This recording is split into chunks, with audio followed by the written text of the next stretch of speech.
Hello everyone, my self जय परवाड़िया और आज हम पढ़ने जा रहे हैं क्लास 11 का चैप्टर नंबर 1 सेट्स। हाँ, ये वही सेट है जिसका आपने ऑलरेडी यूज कर चुके हो, like set of natural number, set of real number. उसी की बात हम करेंगे, लेकिन उसको कुछ अच्छे से बढ़िया से डिटेल में पढ़ेंगे और देखेंगे कि एक्चुअली उसका मतलब क्या होता है और इसका कहाँ कहाँ पे यूज है। याद रखना, ये सेट, उसके बाद relation in function and then trigonometry, ये तीनों ही ऐसे चैप्टर हैं जो पूरे 11th एंड 12th में आपको हर एक जगह कहीं ना कहीं यूज होंगे। एज वेल एज अगर कोई कॉमर्स बैकग्राउंड से है तो उसे आगे भी फर्स्ट ईयर में, as well as science background में है तो भी उसे कॉलेज के फर्स्ट ईयर में कुछ चैप्टर से डील करनी पड़ेगी। अब देखते हैं what is meaning of set. तो मीनिंग ऑफ सेट यानी कि उसकी डेफिनेशन कहती है अ well defined collection of objects. यानी कि अगर हम वेल डिफाइंड कलेक्शन की बात करें या well defined group of something की बात करें तो उसका मीनिंग क्या हो जाता है? सेट। अच्छा, बच्चे ने कहा sir what is difference between well defined collection and collection, क्योंकि हम तो सिर्फ कलेक्शन करते थे या ग्रुप ऑफ समथिंग समझते थे, यहां तो वेल डिफाइंड वर्ड आया। मैंने कहा अच्छा क्वेश्चन पूछा, चलिए देखते हैं कुछ उसके डिफरेंस, ताकि आपको पता चले कि सिर्फ collection and well defined collection में क्या फर्क है। वेल डिफाइंड कलेक्शन, तो आपको बता दूं कि कभी अगर ऐसा आ जाए कि a group of good citizen, कभी ऐसा लिखा आ गया तो बच्चा कहेगा सर ग्रुप, ठीक है, कहा ये अच्छी बात है, यानी कि कलेक्शन ऑफ समथिंग है, लेकिन गुड कैसे डिफाइन करेंगे? यहां पे गुड का कोई क्राइटेरिया दिया नहीं है, तो this is not a set, this is just a collection. कभी ऐसा आ जाए collection of tall tree of TPS school, तो मैं कह सकता हूं कि यहां पे भी देखो कलेक्शन की बात तो उन्होंने कह दी, लेकिन टॉल ट्री की बात कही, how much tall is not specified. तो यहां पे भी हमें कंफ्यूजन हो सकता है कि भी हाउ मच टॉल, क्योंकि कुछ लोगों के लिए 10 फीट भी टॉल होता है और कुछ लोग तो कहते हैं 50 फीट का ही ट्री है, ठीक है, तो इस टाइम पे हमें कंफ्यूजन हो सकता है। तो क्या है, ये जस्ट अ कलेक्शन है। अब बच्चा सोच रहा है तो सर तो वेल डिफाइन कैसे होता है? मैंने कहा देखो, अगर कभी आपके सामने आ जाए कि collection of natural number, collection of natural number, तो आप तुरंत कह दोगे सर इसका मतलब तो ये हो गया कि 1 2 3 4 5 अप टू इनफाइनाइट, यानी वो सिर्फ नेचुरल नंबर की बात कर रहे हैं। इसी के साथ में अगर इसे मैं ऐड कर देता कि लेस देन 5, तो ये और स्पेसिफिक हो जाता कि नेचुरल नंबर उन्होंने सारे नहीं मांगे, सिर्फ 1 2 3 4 इतने ही मांगे हैं। अच्छा, इसी के साथ हम ले सकते हैं कि भाई कलेक्शन ऑफ ब्लू पेन, तो यहां पे हमें पता चल जाता है कि कलेक्शन ऑफ ब्लू पेन क्या कहता है कि भाई ब्लू पेन का कलेक्शन हमें चाहिए। स्पेसिफाई किया उन्होंने, सिर्फ कलेक्शन ऑफ पेन कहते हैं तो भी हमें डाउट हो सकता था कि भाई कौन सी पेन, क्योंकि फाउंटेन पेन या फिर रेड कलर की पेन या कुछ भी, तो उसमें कंफ्यूजन हो सकता है। बट यहां पे कलेक्शन ऑफ ब्लू पेन उन्होंने स्पेसिफाई कर दिया, तो आपको पता चल गया होगा कि what is meaning of set. जिसमें वेल डिफाइंड हो तभी हम उसे सेट कह सकते हैं। यहां पे हम ऐसे भी ले सकते हैं, डायरेक्टली मैं सेट कह के भी कह सकता हूं कि सेट ऑफ इंटीजर, ठीक है। तो यहां पे मैं कह सकता हूं, यहां पे कलेक्शन ऑफ इंटीजर लिखता तो भी सबको आइडिया आ जाता कि यहां पे नेगेटिव पॉजिटिव दोनों इंटीजर आ गए, एज वेल एज जीरो भी आ गया, और आपके दिमाग में तुरंत आ जाता कि सर माइनस इन्फिनेटिव से लेके -2 -1 0 1 2 से लेके हम इन्फिनेटिव की बात कर रहे हैं। तो ये हुआ वेल डिफाइन और ये हुआ सिर्फ कलेक्शन के डिफरेंस। अच्छा, एक और बढ़िया सा एग्जांपल लेता हूं जिससे आपको तुरंत दिमाग में आ जाएगा कि भाई कभी अगर ऐसा आ जाए कि collection of vowels of English alphabet, देखो यहां वोवेल्स ऑफ इंग्लिश अल्फाबेट की बात आए तो बच्चा तुरंत कह देता है सर AEIOU, सिर्फ इतना ही दिमाग में आया। क्यों? वोवेल्स ऑफ इंग्लिश अल्फाबेट कहा ताकि आपको स्पेसिफाई तुरंत हो गया। अगर कंसोनेंट कहते तो बाकी के तुरंत आपको याद आ जाए। तो क्या हुआ, ये स्पेसिफाई हुआ, वेल डिफाइंड कलेक्शन हुआ, that is known as set. और अगर वेल डिफाइंड ना हो तो that means we can say it is only collection. तो अभी हमने देखा कि set means a well defined collection of object. अब देखते हैं उसके बारे में कुछ और इंटरेस्टिंग बातें कि set is denoted by capital alphabet, set A, set B, set C and so on, and its all element are written between a curly braces and separated by commas. मतलब उसके सारे एलिमेंट हम कैसे लिखते हैं, curly braces के अंदर, as well as उसे सेपरेट करते हैं हम नॉर्मली कॉमा से, ताकि वो एक लिस्ट फॉर्म में हो सके। अच्छा सर जी, यानी कि अगर मुझे सेट ऑफ वोवेल लेना हो तो मैं वी ले लूँ तो चलेगा? मैंने बोला कैपिटल वी ले लो। Set of vowel of English alphabet की बात करें तो बच्चा कहता है सर A-E-I-O-U यही 5 होंगे। मैंने कहा डेफिनेटली यही 5 होंगे। तो इस पर से हमें पता चला कि भाई यहाँ पे दिस A-E-I-O-U कौन से सेट में आ रहे हैं, सेट वी में, सेट वी में। तो मैं कह सकता हूँ this A is member of set V. अच्छा ये वाला क्या है, मेंबर है किसका, सेट वी का। तो इसे ऐसा भी कह सकते हैं कि A is belongs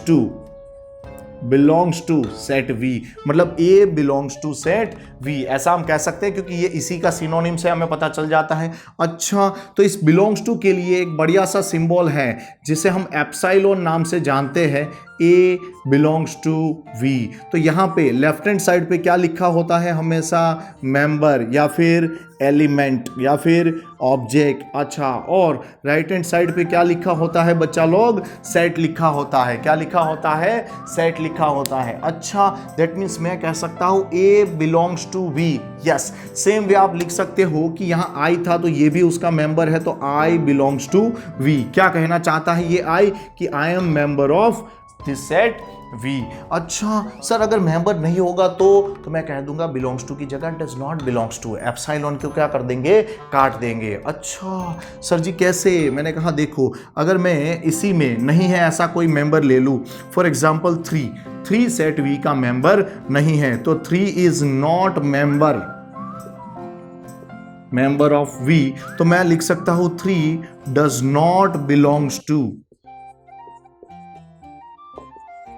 to set V, जहां पे लेफ्ट हैंड साइड पे कौन है, एलिमेंट, राइट हैंड साइड पे दिस सेट वी। अच्छा सर जी तो इसे ऐसे लिख दे क्या, 3 बिलोंग्स टू की साइन ऐसी थी, मतलब एप्सिलॉन की साइन। अब डज नॉट के लिए, नॉट के लिए हम क्या लगाते थे नॉर्मली, ऐसे स्लैश। अच्छा does not belongs to set V, तो ऐसे हम लिख सकते हैं। ये क्या रिप्रेजेंट करता है कि 3 is not member of set V. ठीक है, तक हमने देखा सेट थियरी में कि what is meaning of set, हमने देखा well defined collection of object is known as set, उसमें देखा हमने कि difference between collection and well defined collection. उसके बाद हमने देखा कि it is denoted by capital alphabet. साथ में हमने देखा कि उसके अंदर जो भी एलिमेंट्स को हमें लिखना हो किसी सेट में, उसे हम कर्ली ब्रेसिस के अंदर लिखते थे और उसे कॉमा से सेपरेट करते थे। अगर कोई एलिमेंट किसी सेट का हो, ठीक है, कोई एलिमेंट अगर किसी सेट का मेंबर हो तो हम कहते थे कि that element is member of या फिर बिलोंग्स टू दैट सेट। अगर नहीं हो तो डज नॉट बिलोंग्स टू। इतनी बातें हमने देखी। अब हम देखने जा रहे हैं representation of set. Representation of set, there are basically 2 way to represent set. कि भाई एक है रोस्टर मेथड, दूसरी है सेट बिल्डर मेथड, आपको बता दूं कि रोस्टर मेथड का दूसरा नाम है लिस्टिंग मेथड। कौन सा, क्या नाम है, लिस्टिंग मेथड। आप चाहो तो लिख सकते हो यहाँ पे। Same way set builder method का दूसरा नाम है प्रॉपर्टी मेथड, उसे हम फॉर्मूला मेथड भी कह सकते हैं। अच्छा इसका नाम लिस्टिंग मेथड है, ये सुन के ही आपको पता चल गया होगा कि इफ अगर मैं क्या करूं कि कॉमा करके, ठीक है, सारे एलिमेंट्स को लिस्ट करके कर्ली ब्रेसिस के अंदर लिख दूं तो आप कह देंगे कि भाई ये लिस्टिंग मेथड हो गई। यस डेफिनेटली कि रोस्टर मेथड में हम क्या करते हैं कि सारे एलिमेंट्स को कर्ली ब्रेसिस के अंदर कॉमा करके सेपरेट करके लिस्ट के फॉर्म में रिप्रेजेंट कर देते हैं। एंड सेट बिल्डर फॉर्म में हम क्या करते हैं कि भाई उसका दूसरा नाम याद करो, प्रॉपर्टी या फॉर्मूला। तो उस पर से हमें पता चल जाता है कि किसी भी वेरिएबल को हम लेंगे और उस पर से कोई फॉर्मूला या फिर कोई प्रॉपर्टी हम यूज करके उस सेट को हम रिप्रेजेंट करेंगे, तो हम क्या कह सकते हैं, that is set builder method. चलिए कुछ एग्जांपल लेते हैं जिससे हमें अच्छे से आइडिया आए कि भाई फॉर एग्जांपल अगर सेट ऑफ इवन नंबर हो, सेट ऑफ इवन नंबर, तो हम क्या लिखेंगे भाई, सीधी बात है, कर्ली ब्रेसिस के अंदर बस उसे कॉमा करके लिख देना है 2 4 6 डॉट डॉट डॉट।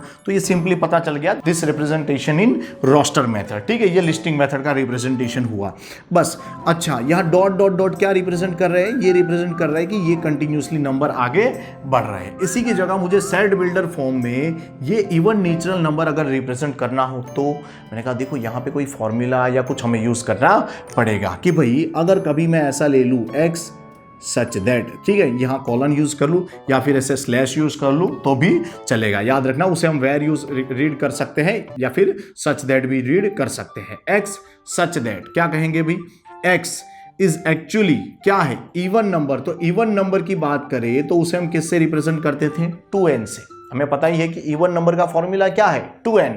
अच्छा, तो यहाँ पे x क्यों लिया, मैंने बोला x इज द वेरिएबल, ठीक है, और उसके बाद ही हम फॉर्मूला लिखेंगे कि x equal to actually 2n।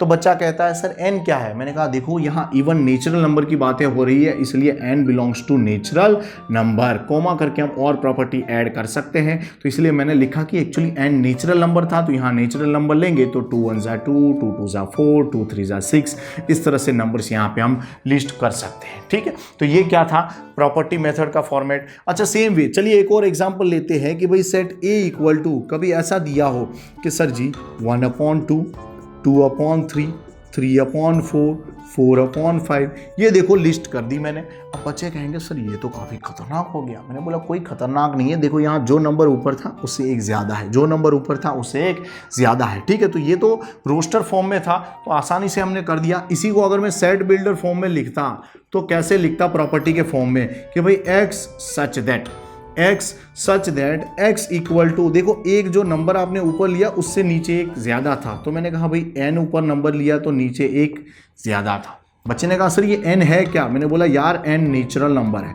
तो बच्चे ने कहा सर नेचुरल नंबर मतलब क्या इनफाइनाइट तक जा रहा है, मैंने कहा नहीं, देखो यहाँ नंबर तो बंद हो गए, कहाँ तक गए, सिर्फ टिल 4 तक, यानी 5 तक भी गए नहीं है। तो मैं साथ में लिख सकता हूँ कि भाई n is actually less than 5।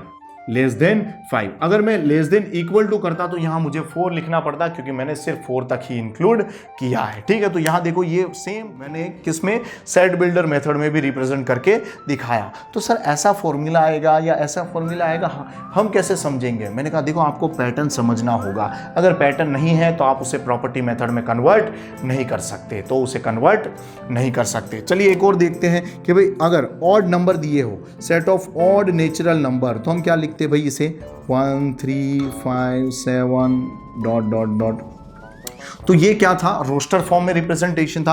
अच्छा, सेम वे इसी को मैं सेट बिल्डर फॉर्म में क्या लिखता, x such that x equal to, अब कुछ सोच रहे होंगे सर 2n+1, मैंने कहा नहीं, जो ये इवन नंबर था उसमें से एक माइनस कर सकते हैं। तो मैंने कहा ठीक है भाई, इसे 2n-1 लिख देते हैं क्योंकि इवन नंबर 2n था तो उसमें से एक हटा दो, जहां पे n क्या है, नेचुरल नंबर। क्या है, नेचुरल नंबर। देखो क्या किया मैंने, x इक्वल टू 2n-1 क्यों लिया, क्योंकि मैंने n की वैल्यू नेचुरल नंबर ली है। ठीक है, नेचुरल नंबर लिया मतलब 1 लूंगा तो देखो 2 1 ज़ा 2 -1, 2 - 1 इज 1, 2 2 ज़ा 4 -1 इज 3, यानी कि ये सारे ऑड नेचुरल नंबर को रिप्रेजेंट कर रहा है। अच्छा, सेम वे इसी को मैं दूसरे तरीके से रिप्रेजेंट करना चाहता इन अ सेट बिल्डर फॉर्म, तो क्या करता, o इक्वल टू ऐसे लिख सकता था x where x equal to, अगर मैं 2n+1 लिखता ना तो मुझे यहां लिखना पड़ता n belongs to whole number. क्या, होल नंबर। क्यों, क्योंकि मुझे 1 से शुरुआत करनी है तो इसे तो हटाना पड़ेगा। तो देखो n belongs to whole number लेता तो होल नंबर कहां से चालू होते हैं, 0 से। 0 लगाने पर क्या होता है, 2 × 0 0 +1 इज 1, फिर आ जाता 1 तो 2 1 ज़ा 2, 2 + 1 इज 3। तो यानी 1 3 5 7 इससे भी मिल सकते थे 2n+1 से, लेकिन यहाँ n क्या हो जाता, होल नंबर, और यहाँ पे क्या है, नेचुरल नंबर। तो इस तरह से आप अलग अलग प्रॉपर्टी यूज कर सकते हो। Thank you.